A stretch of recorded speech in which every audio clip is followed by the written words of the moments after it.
আমার নাম লাকি আক্তার। আমি দক্ষিণ হাতিয়া থেকে আসছি। বাবু অসুস্থ, আজকে 5 দিন।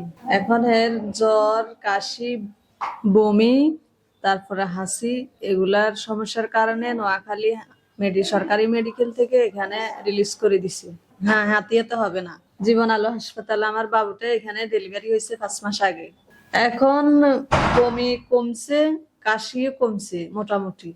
মানে যেগুলা সমস্যা, কাশি, সর্দি, বমি, জ্বর, এগুলা সমস্যার ওই জ্বরের কারণে হাতিয়া মেডিকেল থেকে এখানে পাঠাইছে। জ্বর ওখানে অনেকগুলো অ্যান্টিবায়োটিক দিছে।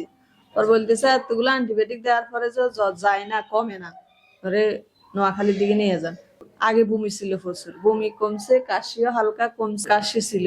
আর জ্বর কমছে যে জ্বরটা একেবারে যায়নি। এখানে 103 ছিল, এখানে আনসার 101, এখন 100 আছে। বাবুটারে দেখছে গ্যাসউদ্দিন স্যার, এরপর থেকে আজকে 4 দিন ওই ইমাম স্যারে উনি দেখতেছে। ডেলিভারি অনেক চেষ্টা করছে, আমার অনেক ঝুঁকি ছিল, ওনারা আমাকে বাঁচাইছে। আল্লাহ ওনাদের উসুলে আমি বাঁচে গেছি বা অনেক সেবা দিছি।